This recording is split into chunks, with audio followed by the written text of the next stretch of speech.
네, 오늘은 숫자로 보는 시장입니다. 오늘의 숫자가 300억 달러인데요. 드디어 발표가 되죠. 많은 분들이 기다리셨을 것 같은데 엔비디아 실적 이야기입니다. 내일 새벽 5시경에 예정이 되어 있는데 일단 전망부터 함께 살펴볼까요? 네, 사실은 뭐 거의 우리도 일주일에 한 번 정도씩은 엔비디아와 관련된 여러 가지 뭐 부정적인 소식들, 또 국내 삼성전자와 SK하이닉스의 관계, 또 실적 전망, 또 향후 뷰, 뭐 여러 가지 얘기를 많이 했습니다. 맞습니다. 어떤 면에서는 오늘이 이제 완결편이다 이렇게도 네. 볼 수가 있겠는데요.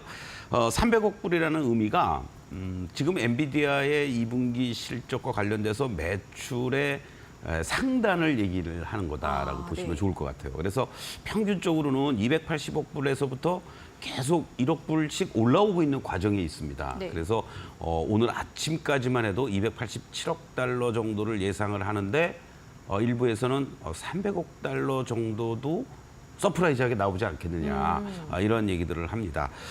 결국은 이와 같은 그 컨센서스의 매출 평균적으로 287억 달러를 전망한다라면은 전년 대비했을 때 112%가 급증해 주는 걸로 이렇게 지금 우리가 예상을 하고 있는 거고요.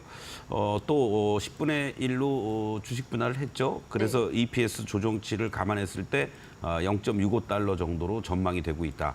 사실 이 0.65달러도 0.52달러, 3달러, 5달러 계속해서 이렇게 네. 나오고 있는데 요 정도 나온다면은 뭐 우리가 흔히 얘기하는 그냥 노멀하다.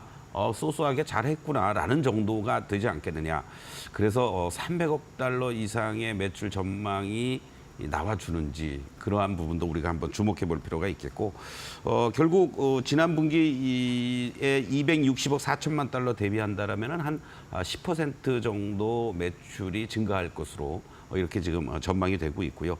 한 가지 이제 일부에서 부정적으로 보는 이유는 4개 분기 연속 세 자릿수의 어떠한 성장세를 아주 고성장을 달려왔죠. 네, 맞습니다. 그런 흐름에서 매출 성장세가 조금 이제 약화가 되고 있다라는 거, 둔화가 된다라는 거, 이러한 부분이 조금 부정적으로 보는 쪽 입장에서는 정점론에 대한 그런 불을 지피는 그러한 요인이다라는 것도 여러분들 감안해 주시면 좋겠는데 그러다 보니까 자연스럽게 올해만 해도 연초 대비해서 160% 상승을 했고 대형주주의 S&P 500 지수의 4분의 1을 들었다 놨다 한다.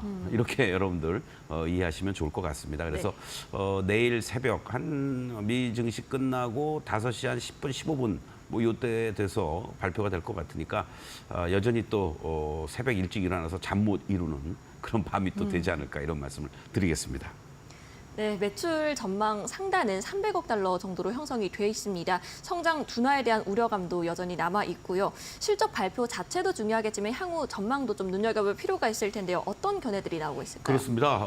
지금 가장 최근 내용만 먼저 좀 여러분들께 말씀을 드린다면 UBS에서는요. 3분기 매출 전망 기대치를 330억에서 340억 달러까지 예상을 네. 하고 있습니다. 그리고 이제 젠슨 왕이 가이던스를 발표를 하겠죠. 네. 이 흐름들을 감안했을 때 전반적으로 3분기 가이던스는 회사 측에서는 엔비디아에서는 한 317억 불 정도를 예상하지 않느냐. 이러한 얘기들이 나오고 있습니다. 그래서 과연 시장의 눈높이가 물론 조금 낮아지긴 했지만 네. 저것만 해도 회사 측에서 발표할 가이던스와 시장에서 바라보는 어떤 예상, 3분기에 대한 예상이 가장 중요한데 이 부분도 좀 괴리가 있지 않습니까? 네. 이러한 부분을 시장에서 이제 어떻게 받아들일지도 우리가 좀 주목해 봐야 될 그런 내용이다라고 볼 수가 있겠고 미국의 이제 그 옵션 분석 업체라고 있어요. 오라츠에서는 평균적으로 봤을 때 과거 3년간 실적 발표 다음 날 평균 8.1%의 상승세를 연출했는데 네. 이번에는 워낙 뭐 일부에서는 전 세계 투자자들이 지켜보는 또는 뭐 분기에 한 번씩 슈퍼볼 경기가 열린다 뭐 이런 표현도 하고 있지 않습니까? 네. 그러한 측면에서 이번에는 분기 발표 이후에 10% 정도의 급등세가 나타나지 않겠느냐. 뭐 이런 쪽에 이제 일부 옵션 배팅하는 쪽들도 하고 있다. 이런 이제 의사도 나오고 있는 거죠. 그러한 부분이 과연 어떻게 전개될지도 우리가 주목해 봐야 되는데 가장 또 중요한 것은 결국은 지난번에 한번 이가 블랙웰과 관련된 이 부분이 뭔가 노이즈가 나왔지 않습니까? 네. 뭔가 결함이 발견이 됐고 뭐 수정 보완한다. 아니야 전혀 문제 없다 이런 얘기가 나오고 있는데 결국은 이 AI 가속기용 GPU인 이 블랙웰 출시 지연과 관련된 코멘트가 어떤 식으로든 공식적으로 있을 것 같습니다. 물론 회사 측에서는 아직 블랙웰이 전체 매출에서 차지하는 비중이 적기 때문에 뭐 조금 지연이 된다고 하더라도 매출 달성에는 큰 문제가 없다. 뭐 3분기가 됐든 4분기 내년이 됐든 뭐 이런 얘기를 하는데 과연 이 부분이 어떻게 되느냐. 그리고 또 하나 이제 후속타로서 루빈이라는 블랙웰의 다음 세대 AI 칩이라고 하는데요. 이 부분과 관련된 로드맵이라든가 그리고 또 향후 블랙웰과 더불어서 이 루빈이라는 이 칩이 어느 정도의 시장의 지배력을 갖고 있을지 이러한 부분도 상당히 우리가 좀 주목해 볼 만한 그런 위치인데 엔비디아의 차트를 잠깐 한번 좀 여러분들 이 30분봉의 추세를 가지고 한번 좀 여러분들 보시도록 하겠습니다. 사실은 이제 140불을 돌파를 하고 나서 전체적으로 어떤 시장의 흐름과 더불어서 밀리는 이러한 그 흐름들이 이제 연출이 됐는데요. 횡보를 했던 이러한 모습 이후에 한 단계 레벨 다운되고 다시 또 횡보를 하고 그리고 이제 또 다운되면서 뭔가 바닥을 확인해주고 대반등을 시도를 했었지만은 전체적으로 또 다시 이렇게 8월 초에 시장의 급락과 더불어서 순식간에 91불대까지 급락하는 이러한 모습들이 연출이 됐었습니다. 그리고 이제 100불을 회복을 시켜주고 전반적으로 상승 기조를 130불까지 올라왔지만 그 이후의 모습들을 보시면은 어떻습니까? 계속 이 120불과 130불에서 기간 조정의 모습을 보여주고 있다라는 거죠. 바로 이제 이러한 패턴들을 봤을 때는 역시 엔비디아를 갖고 있거나 또는 투자하신 분들도 전체적으로 여기서 실적에 대한 그런 경계감이라든가 또는 기대감 속에서 아직 공격적인 어떤 포지션은 갖고 있지 않다. 이렇게 이제 일단 주가를 보면서 우리가 예상을 해볼 수 있겠고 결과적으로는 뭐 좋은 흐름이 연출이 된다라면 이런 횡보 구간에서 다시 한번 고점 돌파 시도를 할 수 있는 여건은 됩니다. 네. 지금 전체적으로 월가에서 아이비들의 어떤 추정이라든가 이런 걸 보면은 150불에서 일부는 극소수긴 합니다만은 180불까지도 목표가를 상향 조정을 했단 말이죠. 네. 그리고 지난 시간에도 우리가 이 시간을 통해서 애널들의 전체 한 50여 명 이상 되는 사람들의 견해를 물어봤더니 매도 의견은 하나도 없었고 강력 매수라든가 홀딩하는 의견이 거의 90% 이상을 차지했었잖아요. 네. 그만큼 여전히 기대감은 있는데 과연 내일 어떤 실적 발표의 움직임과 더불어서 좋은 쪽으로 본다라면은 또 한번 치고 나가는 뭐 내일 바로 뭐 140불을 가든 아니든 다시 목표가를 향해서 우상향할 수 있는 흐름이지만 만약에 최악의 실망이 나오지는 저도 아닐 걸로 봅니다. 네. 그러나 그렇더라도 지금 전개되고 있는 이 모습들을 보면은 이 160불과 만약에 한 단계 레벨업 된다고 하더라도 이 110불 사이에서의 어떤 하방은 또 잡을 수 있는 뭐 다시 또 뭐 100불을 깨지면서 90불대로 가는 그런 흐름은 아닐 것이다. 이러한 것을 염두에 두시면서 오히려 내일 시장에서 우리와 연동되는 흐름이 이따가 또 말씀드리겠지만 뭐 어닝 서프라이즈가 나온다든가 환호의 어떤 주가로 인해서 진짜 예상대로 뭐 8% 이상 10% 급등이 나오는 흐름이라면은 오히려 좀 여러분들 일부 좀 추격 매수는 자제하면서 이익 실현도 병행하는 것도 괜찮고 네. 단기적으로 또 뭐 그냥 소소하게 나온다 하면은 뭐 그냥 편하게 홀딩하거나 저가 매수하는 거고 순간적으로 하락세가 연출이 된다라면은 좀 분할 매수에 들어가는 이러한 전략이 오히려 좀 필요하지 않겠느냐 이렇게도 좀 말씀을 드리겠습니다. 네, 엔비디아 전략도 살펴봤고요. 뭐 가이던스부터 AI 칩 관련 어떤 언급이 있을지도 주목을 해 보셔야겠습니다. 이제는 국내 이야기로 좀 넘어가 볼 텐데요. 뭐 오프닝 때도 살짝 말씀을 해주시긴 했는데 오늘 오후 들어서 우리 반도체주가 벌써부터 들썩이고 있습니다. 뭐 삼성전자, SK 하이닉스를 중심으로 좀 어떤 영향을 받을지도 궁금합니다. 글쎄요, 우리 김영크께서는 어떤 영향이 나올 걸로 보십니까? 아무래도 벌써부터 좀 조짐이 있다 보니까 좀 긍정적으로 올라가지 않을까요? 그렇죠. 어떤 면에서는 우리 시장이 조금 앞서가는 경우도 있습니다. 네. 이제 그렇게 되길 좀 바라는데 사실은 엔비디아의 실적 발표라든가 젠스랑의 어떤 코멘트와 관련돼서는 우리가 좀 체크해봐야 될 뭐 구체적으로 뭐 삼성전자라든가 뭐 SK 하이닉스에 대한 언급을 할지 않았지 모르겠습니다만 네. 일단은 SK 하이닉스 같은 경우에는 AI 칩 수요 전망치에 있어서 이 고대역폭 메모리 이 바로 HBM의 매출과 직접적인 연관이 있기 때문에 네. 매출 가이던스가 좀 꺾인다든가 그리고 또 전망치가 좀 좋지 않게 나온다고 했을 경우에는 전체적으로 SK 하이닉스 향후 성장에 조금 뭔가 모멘텀이 좀 떨어지는 게 아니냐 네. 이런 부정적인 얘기가 나올 수가 있다라는 거죠. 특히 올해 2분기 HBM 매출이 1분기 대비해서 80% 이상 그리고 또 전년 동기 대비했을 때는 250% 이상 증가한 것으로 이렇게 알려지면서 HBM에서는 전체 점유율 50% 이상을 장악하고 삼성전자를 지금 따돌리고 있는 상태 아니겠습니까? 이런 부분이 이제 계속 이어질 수 있겠는지가 관건이 되겠고 이 바로 블랙웰 탑재 HBM3 12단 제품이 4분기부터 양산할 것으로 이렇게 계획이 되고 있는데 만약에 블랙웰에 이런 것도 조금 뭐 여러 가지 문제가 좀 있다. 근데 뭐 젠슨왕뿐만이 아니라 이 IT에 종사하는 또는 어떤 CEO라든가 이런 사람들은 우리가 흔한 말로 좀 뻥이 좀 셉니다. 그렇기 때문에 아무 문제 없다. 뭐 이런 식으로 갈지 뭐 그거는 모르겠는데 그러한 부분이 아무래도 삼성전자보다는 SK 하이닉스가 더 뭐라 그럴까요? 좀 긴장을 하고 있지 않을까. 네. 이런 말씀을 좀 드릴 수가 있겠고 결국 출시 지연이라든가 수요 전망치가 하향이 될 경우에는 조금 전에 말씀드렸던 것처럼 향후 전망이라 일부 뭐 우리 증권사에서는 목표치를 하향 다운하는 조정하는 이런 모습도 보이긴 했는데 그러한 부분이 조금은 부담스럽게 작용될 수 있다라는 걸 참고해 주면 좋겠고 삼성전자는 뭐 사실 AMD에 납품을 하고 있습니다만은 HMD 그거 가지고는 뭐 시장의 점유율이라든가 어떤 경쟁 구도 속에서는 명함을 못 내미는 거니까 오히려 이 매출 하향이라든가 이런 얘기가 나왔을 때 삼성전자가 받는 영향은 오히려 좀 제한적이지 않겠느냐. 원래 못 갔는데 뭐 가더라도 천천히 가지 뭐 이렇게 네. 갈 수가 있는 거 아니겠습니까?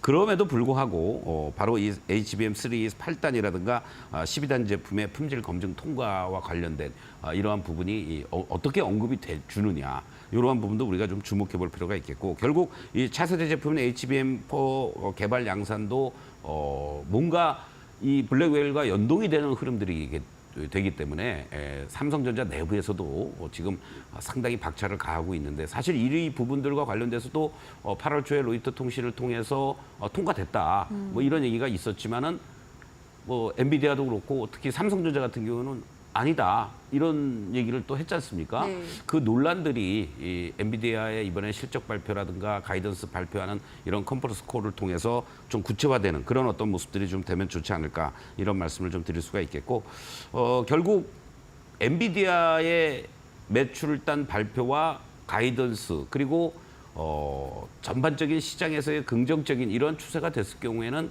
뭐 삼성전자를 중심으로 해서 SK 하이닉스라든가 그리고 또 관련된 뭐 한미반도체, 이스페타시스 또 뭐 HBM과 관련된 종목들만이 아니라 IT 소부장들도 그동안 워낙 많이 하락을 했고 이번 8월 5일 블랙 먼데이 때 이후에 대반등을 줬다가 많이 또 반납을 했단 말이에요. 네.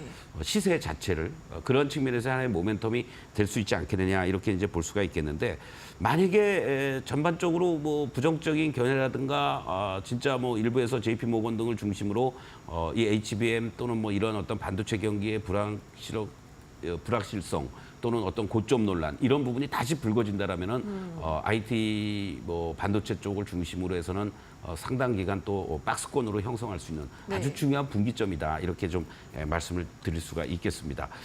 그런 측면에서 다행히 오늘 이제 올라온 것도 의미가 있고요. 삼성전자하고 하이닉스를 중심으로 핵심적인 4인방들을 한번 우리가 여기서 좀 점검을 한번 해볼 필요가 있지 않을까 이런 말씀을 좀 드리겠는데 지금 이 코스피 종목 중에서 삼성전자가 지수가 부진한 이유 중에 하나도 삼성전자와 SK 하이닉스 때문이고 오늘 시장에서 코스피 대비해서 코스닥 시장 대비해서 코스피 시장이 강보합으로라도 돌려놓을 수 있었던 것도 오늘 이러한 모습이 연출됐기 때문에 가능하지 그렇죠. 않느냐 이렇게 보는데요.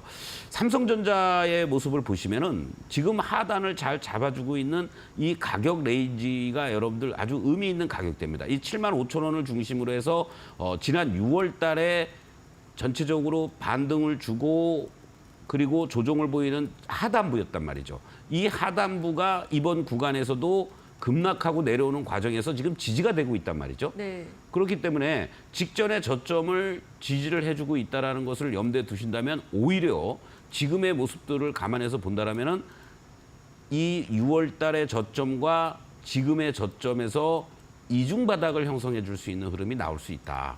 이렇게 우리가 예상을 해볼 수 있다라는 거죠. 그렇다면 이 삼성전자가 8만 원대를 회복해 줄 수 있었던 가장 큰 이유 중에 하나는 요 직전의 고점을 돌파하는 자리였고 하단으로 형성해 주었던 요 7만 2천 원, 3천 원 라인이 2, 3개월 동안 횡보를 해 주었기 때문에 올라올 수 있는 기회가 됐단 네. 말이죠. 그래서 이번 구간을 계기로 해서 전체적으로 이 다이아 추세로만 놓고 본다라면은 지난 6월 달의 저점 그리고 시작점이었던 그 자리를 훼손시키지 않고 있다라는 것이 그나마 다행이고 시그널도 지금 아직은 확실하게 돌아서 주질 못하고 있지만은 오늘 캔들에서 지난번 1차 반등 이거를 만약에 추가적인 상승을 본다라면 급락 이후에 1차 반등을 준 거거든요. 그리고 다시 한번 이제 되돌림이 나오면서 2차 반등에 대한 지지력을 여기서 잘 받아준다라면은 이번 엔비디아 실적 발표와 더불어서 다시 한번 최소한도 8월 1일 날의 고점대 내지는 8만 원 이상을 충분히 갈 수 있는 그러한 모습이 나올 가능성도 있지 않겠느냐. 네. 이걸 긍정적으로 보는 거고 만약에 삼성전자뿐만이 아니라 엔비디아에 대한 어떤 부담감들이 나오면서 추가적인 하락이 연출이 된다라면은 결국은 지난 8월 5일 날의 저점 내지는 이 8만 2천 원 이 자리는 이 6월 달에 상승 흐름이 강하게 연출되기 직전인 연초에 8만 2천 원, 3천 원 여기까지도 열어둬야 된다라는 거죠. 그래서 아주 중요한 분기점에 있다라고 말씀을 좀 드릴 수가 있겠고 반면에 이제 SK 하이닉스 같은 경우에는요 오히려 모양이 지금 더 좋습니다. 삼성전자보다 어떠한 측면에서 그러냐면 현재 위치에서만 놓고 보신다면 지난번 구간에서 이 상승 기조를 잘 올라왔었죠. 조정다운 조정은 지난번 4월 말 5월 달에 요때 한번 있었습니다. 그런데요. 그 저점을 안 깨고 이 구간에서 지지를 보여주는 모습으로 이번 하락 구간 속에서도 연출되고 있다라는 거죠. 네. 그리고 어떠한 흐름으로 진행이 되고 있습니까? 이 돌아서 주고 있는 최근의 다이아의 모습을 보시면 아까 삼성전자는 아직은 빨간 다이아로 전환이 안 돼 있었죠. 우리 김앵커님. 네. 근데 지금 요걸 보시면 어때요? 상승 추세를 보여주는 빨간 다이아로 이미 돌아서 주고 있지 네, 않습니까? 그렇네요. 이러한 측면에선 하이닉스가 아무래도 탄력적인 반등의 흐름들이 조금 더 나올 가능성이 있지 않겠느냐 이렇게 말씀을 드릴 수 있겠고 결국은 이 자리가 17만 원 자리입니다. 17만 원. 지난번에 급락을 하면서 여기 15만 원까지 내려오긴 했지만 이 자리가 잘 곧바로 돌파를 해주고 지지가 되고 있다는 것을 염두에 두신다면 엔비디아가 우리 흔한 말로 사고만 안 친다면 하이닉스는 17만 원을 중심으로 해서 다시 한번 우상향하고 이 직전 고점을 돌파하러 가든 아니면 못 가든 네. 그런 어떤 상승 흐름으로 진행될 수 있지 않겠느냐 이렇게 이제 말씀을 좀 드릴 수가 있겠고 그리고 역시 하이닉스와 밀접한 관계가 바로 한미반도체 아니겠습니까? 네. 이 한미반도체의 모습도 한번 보십시오. 전체적으로 같이 밀려 내려왔고요. 이런 하락세가 연출이 된 이러한 모습인데 지금의 구간은 이 파란 다이아 매도 볼륨이 약해지면서 빨간 다이아가 출현되기 위한 그 과정을 겪고 있습니다. 그리고 여기서 지난번에 요 넥라인이 형성이 되었던 요 10만 원짜리가 바로 8월 5일 날 10만 원이 살짝 이탈이 됐던 흐름 이후에 곧바로 지지가 돼주면서 하방을 잡아주었다라는 거죠. 네. 바로 이런 측면에서 봤을 때 한미 반도체 역시 여기서 오늘 같은 날 특히 이렇게 중요한 분기점에서 지지를 받아주면서 다시 올라간다라는 거는 이 지난 4월부터 횡보해 주었던 요 14만 원과 15만 원을 이번 구간에서 긍정적인 흐름이 연출이 된다라면은 돌파하러 가려는 그런 어떤 움직임이 나올 수 있다. 이렇게 이제 말씀을 드릴 수 있겠고 어떤 면에서 보면은 삼성전자와 한미반도체가 좀 비슷한 패턴을 보여주고 있고요. 네. 지금 마지막으로 또 살펴볼 종목이 이스페타시스입니다만은 이스페타시스. 이스페타시스는 오히려 하이닉스와 같은 흐름으로 지금 변해 있습니다. 어떻습니까? 그렇죠? 네. 상승 추세인 빨간 다이아가 잘 지금 출현이 됐죠. 네. 그리고 또 더 중요한 것은 지난번 구간에서 여기서 조정을 보이고 다시 재차 5월부터 상승 흐름을 하면서 신고가를 내는 이런 구간이었는데 이 종목은 거기를 훼손시키지 않고 오히려 완벽하게 지지를 받아주고 있고요. 또 하나는 더 중요한 거는 바로 직전에 이 고점 때도 훼손되지 않으면서 곧바로 추세를 다시 돌려놨다라는 겁니다. 이 자리가 38,000원부터 4만 원 자리라는 얘기거든요. 네. 그렇기 때문에 만약에 엔비디아의 움직임에 따라서 크게 흔들리는 모습만 나타나지 않는다면 이스페타시스도 이제는 뭐 4만 원을 위협하는 그런 어떤 흐름들이 아니라 새로운 최소한의 요 4만 원대 후반과 5만 원 초반 자리까지 반등을 줄 수 있는 제가 제시해드렸던 2차 저항대라고도 할 수 있겠죠. 네. 그런 자리까지도 순항할 수 있는 그런 흐름이 나오길 바라고 나올 가능성이 오히려 더 높지 않게 되냐. 하단부에 대한 추가 급락은 좀 제한적이고 위쪽으로 열어두고 대응할 수 있을 만한 그러한 IT 4인방들의 모습들이다. 이렇게 강조를 드리겠습니다.